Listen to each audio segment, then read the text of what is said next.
हो गई। तो चलो ठीक है, आज हम क्या पढ़ेंगे? गणित में कौन सा चैप्टर? महत्तम। इसकी परिभाषा है कि दो या दो से अधिक संख्याओं का महत्तम समापवर्तक बड़ी से बड़ी संख्या है जो उन सभी संख्याओं को पूरी करते। अब देखो कोई संख्या ले लो, कौन कौन सी लोगे? मान लो 48 और इसका 82। ठीक है।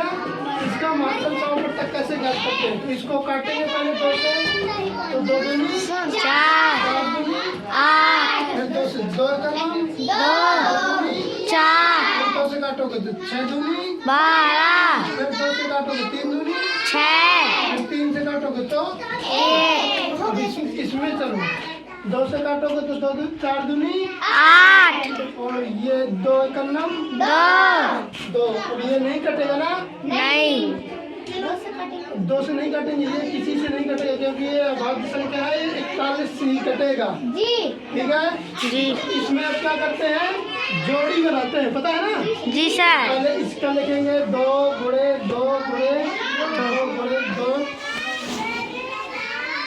3 है ना? 1 2 3 4।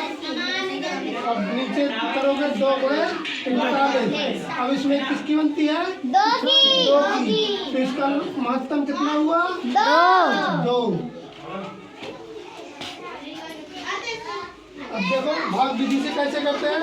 भाग विधि से ऐसे करते हैं। ये क्या है? ये गुणनखंड विधि है। कौन सी विधि है? गुणनखंड।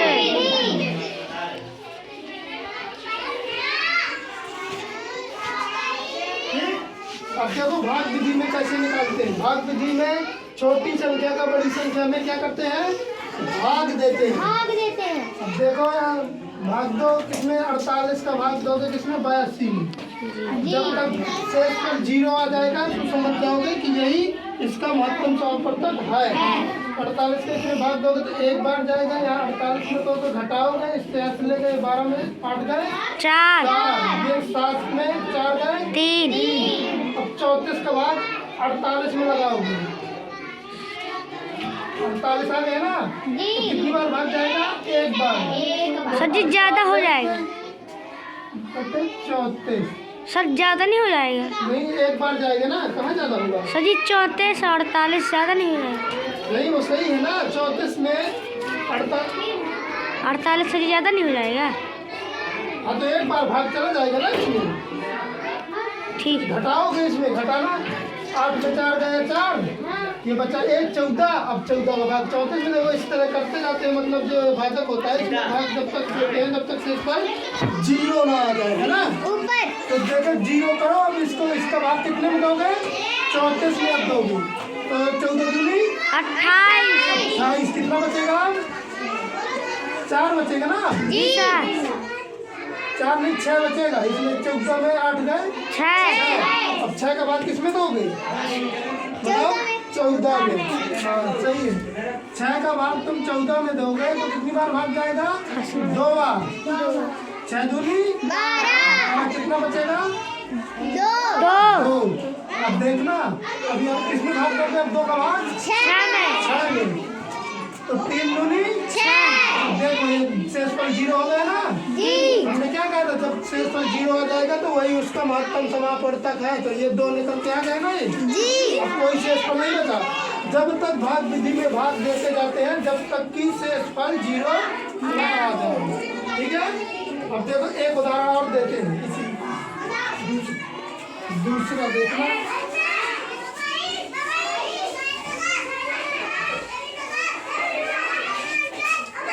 बताओ कोई संख्या है? देखो एक हम बता रहे हैं किसका, एक 50 का और एक किसका बता रहे हैं? 80 का। ठीक है जी। अब देखो 2 से काटेंगे तो 2 दूनी 4। एक बच 2 पंचे 10। 2 पंचे 10। अब ये 2 से तो कटेगा नहीं क्योंकि इसमें करेंगे 0 4 6 8 नहीं है। सर जी 5 से कटेगा। अब 3 से भी नहीं कटेगा, 5 से काटेंगे तो 50 25। 5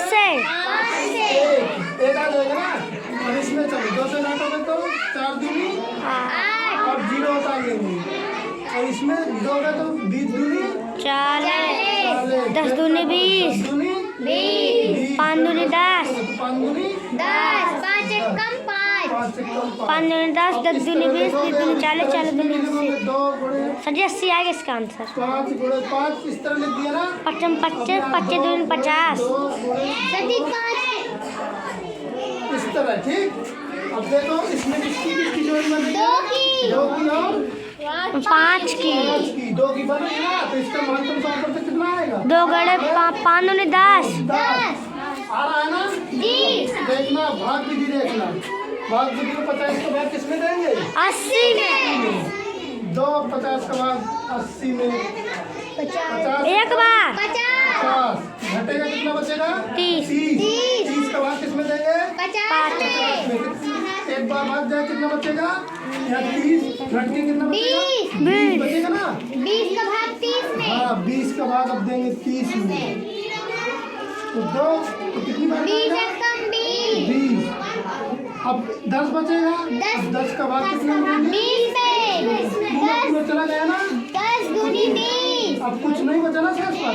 नहीं। इसका महत्तम समापन कितना आ गया? 10।